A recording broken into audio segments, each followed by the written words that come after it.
Hello. I'm going to be talking a little bit today about policy solutions, which as a sociologist is incredibly strange to me because we're much more comfortable critiquing what is rather than talking about what should be, at least in my particular neck of the sociology woods. I'm going to be talking specifically about these issues of gender nonconformity that have been highlighted by the rest of our speakers this morning. And I thought I'd first give you a little bit of my own background in terms of what I'm drawing on, what data I'm drawing on to make these particular recommendations. So I have done research on the experiences of transgender workers and published a few things that talk about what those experiences look like. Most of that sample includes people from those who work at a steel mill to those who are CEOs of companies. So it really crossed the occupational and also sort of prestige and pay differences. And what I found, I'm going to talk a little bit about those take-homes today, may not surprise you, but I think have really profound consequences in terms of thinking about what to do next. I'm also drawing on research from my book, Schools Out, where I interviewed 60 gay and lesbian public school teachers, 30 in Texas and 30 in California. And while that might not seem immediately apparent or relevant to discussions of gender nonconformity, it's very deeply embedded in the experiences of these teachers. My current work has to do with the recent gender and sexuality policy changes in the US military, including the repeal of Don't Ask, Don't Tell, and the gender integration of combat, and most recently the announcement now that trans people will be able to serve in the US military. I'm not going to focus on today as my work, but it will certainly have implications moving forward in terms of the questions we're asking here today. I thought I might start by giving a little bit of a snapshot of the current US legal context when it comes to non-discrimination protections based on gender nonconformity, gender identity, and gender expression.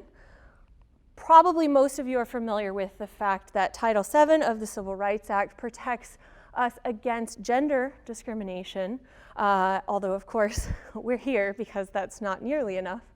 But you may not be as familiar with a few recent decisions of the EEOC in terms of how far to expand the notion of what counts as gender non-discrimination. In 2012, the EEOC ruled, or there was a ruling in a case called Macy versus the Department of Justice that said that discrimination against trans people does indeed count as a form of gender discrimination, and that the EEOC going forward will consider that grounds for pursuing a case. In 2015, in the case Baldwin v. Department of Transportation, they also extended that understanding of gender non-discrimination to include people who are being discriminated against on the basis of sexual identity or orientation. And just 2 days ago, actually, in a federal appeals court, there was another decision that continues to bolster the fact that Title VII should be extended to include LGBTQ and non-binary workers. And we'll see, it seems like that might actually become a Supreme Court case eventually, which would certainly bolster the position of the EEOC.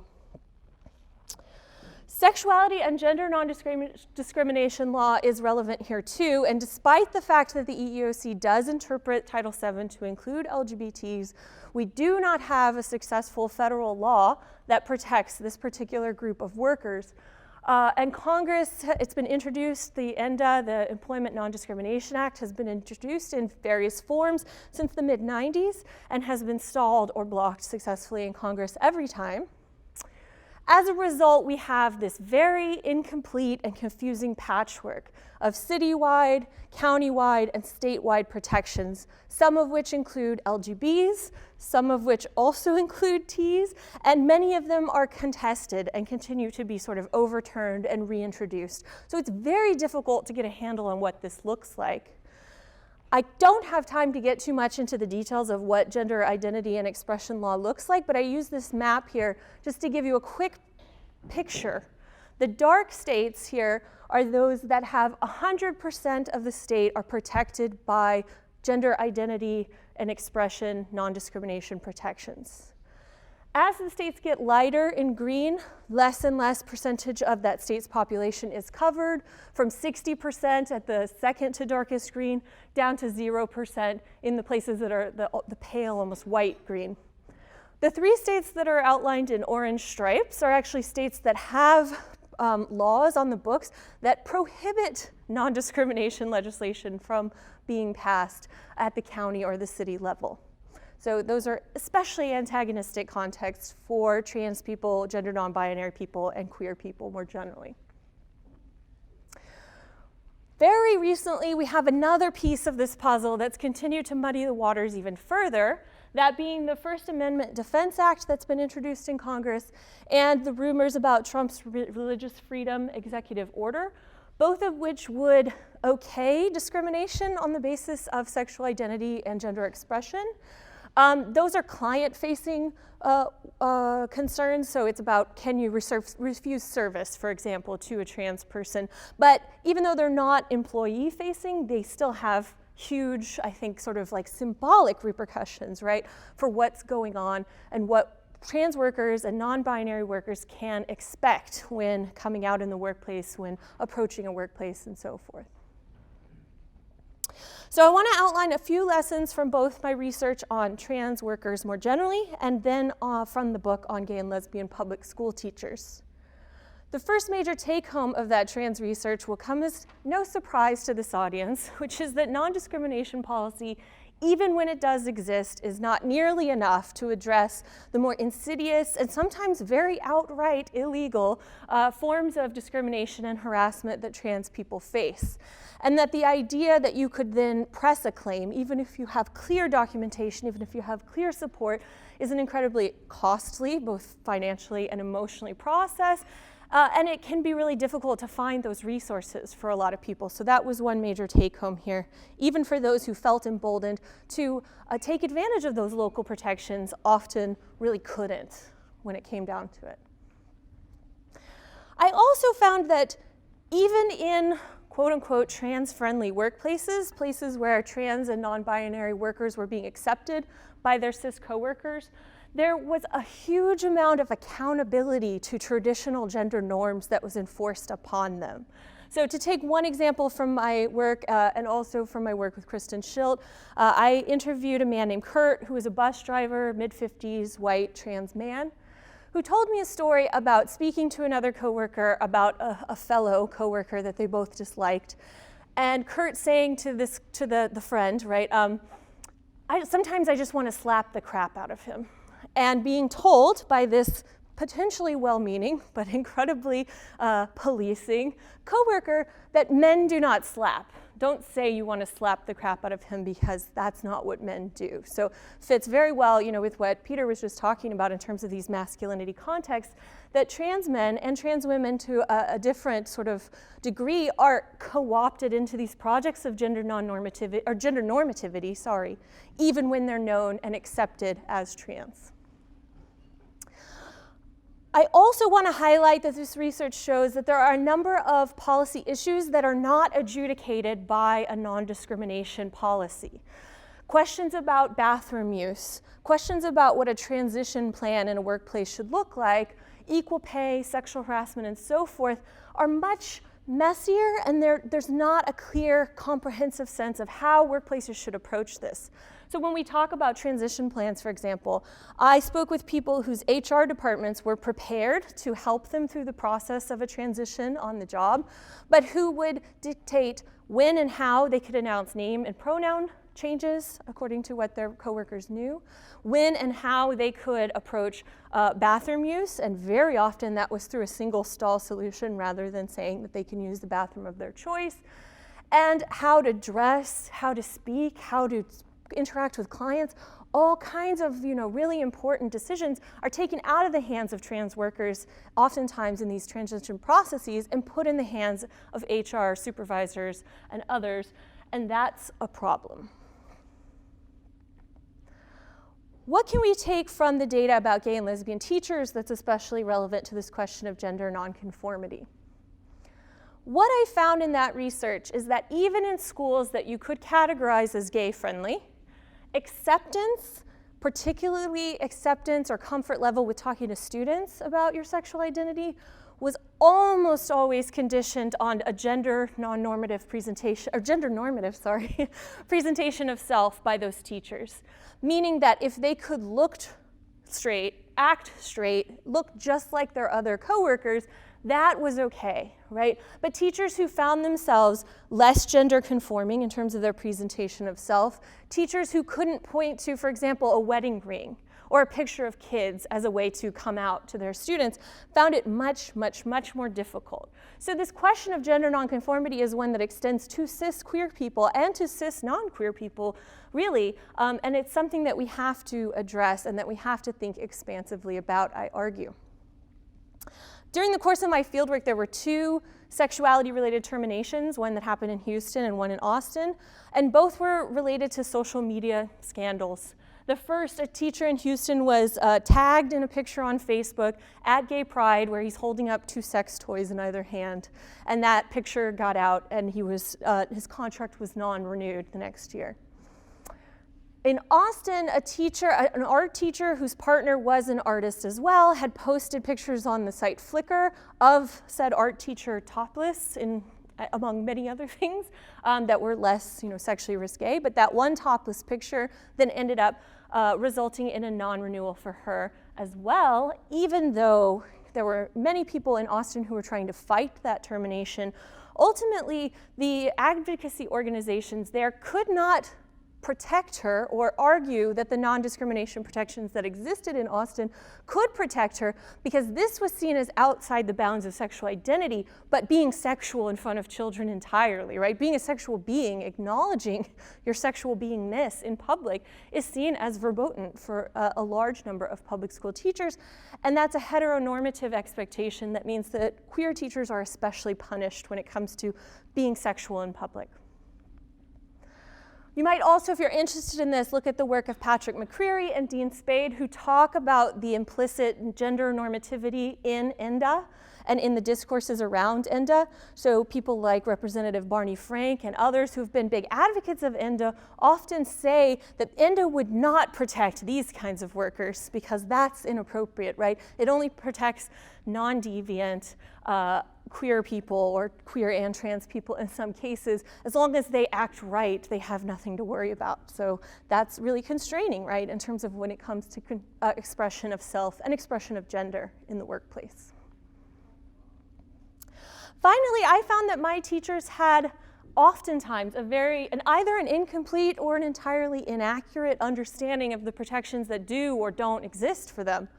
There were teachers in California who had no idea that there were local and state protections available to them, and some in Texas who didn't know about, many in Texas actually, who didn't know about their local protections.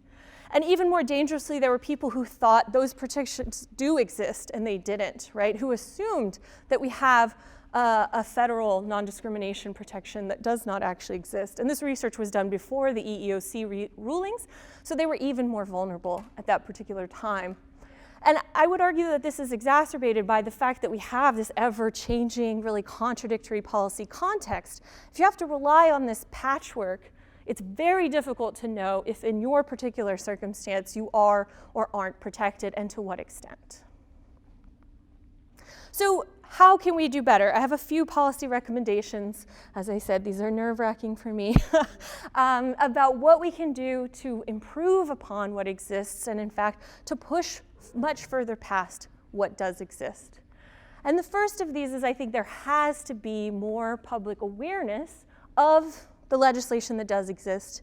And in particular, this change in the EEOC interpretation of Title VII is something that I don't think a lot of people outside this room know about, and perhaps many of us didn't even know about, right? So people have to know what's there to take advantage of it. Lots of people didn't know in my research that it was there and were terminated and didn't fight back and maybe would have fought back if they'd known what did exist for them. I also still believe that we need a comprehensive federal non-discrimination protection bill or executive order, not that that's going to happen anytime soon. It almost possibly happened under Obama and then it didn't. Because this will solve that patchwork problem. It will be so much easier to have visibility about protections if it happens at a federal level. And I say this even though I think those protections are not nearly enough, but they have to be, I think, a starting ground and necessary condition, perhaps, in terms of pushing forward and providing more support for more workers. Crucially, we must be consulting trans, non-binary, and gender non-conforming people about the policy that's being created in terms of workplace transitions, in terms of bathroom choice, in terms of sexual harassment experiences at work, because they are unique, distinct, and there's not been a lot of attention paid to what trans people want, what they really want out of their workplaces, but rather what are their workplaces willing to stretch to give them is more often the way that the conversation goes. Even still, I want to push us past these three. So say we have these 3 bullet points existing and protecting workers. I think that's not nearly enough. And I'd ask us to reconsider gay-friendly or even trans-friendly as the gold standard as it currently exists. That's often the goal, particularly in schools, but in all kinds of workplaces, is gay-friendliness. And I challenge us to think about what would it mean to truly queer policy to protect a whole spectrum of workers with respect to gender nonconformity and sexual nonconformity and deviance and so forth. That's a huge question, and for many that's a really radical question, and I oftentimes end there without saying more, and then I get questions in the Q&A like, okay, so what do you mean in terms of brass tacks? How can we achieve this? So I want to leave us with one possible model, one that I like a lot, which is based on the work of, or is explained actually in Dean Spade, the queer legal scholar's work in his book, Normal Life, which outlines the administrative violence done to trans and queer people, even by well-intentioned rights-based legislation or rights-based interventions, right? Dean does a great job there of explaining what exactly can go wrong in these more traditional models, and instead advocates for what he calls the 4 pillars model, which is something developed by the Miami Workers Center, about how to approach policy and social movement change in a more comprehensive, holistic, and radical way. Those 4 pillars include policy, consciousness, service, and power. So policy is exactly what I've been talking about, right? We need to have comprehensive policy with teeth, of course, when it comes to these questions. But another major part of that is consciousness, culture, as we have been talking about over the last 2 days, what workplace cultures, how they have to change in order to empower queer and trans people to feel comfortable, to feel acknowledged, to feel respected in the workplace. The 3rd pillar, service, is about how people who are already doing this kind of intervention work should really be focusing on how they can give free and low-cost services, legal services, for example, to the most marginalized, who are the most likely to be incredibly negatively impacted by experiences of workplace discrimination and harassment. So how do we get free clinics to the trans people and the non-binary people who need it the most? And that should be our priority, is really what this model would argue. And finally, a point that I think dovetails really well with what Courtney was talking about this morning, we have to think about all of these interventions as a way to give power to queer and trans and non-binary people. Rather than providing for or dictating to, we really have to be thinking about how our interventions as cis people, as allies of all kinds, are about putting those tools in the hands of that particular group, right? And supporting movements like TransHack, like other kinds of interventions, rather than saying, let's put our own spin on it, right? Or let's show up and tell what we think is the next great idea, but rather how can we give trans and queer people more tools to be empowered to create their own social movement experience, to support the existing social movement experience that's been there for, at least several decades, but to make that a project that we're all invested in regardless of our own gender identity and expression. Thank you.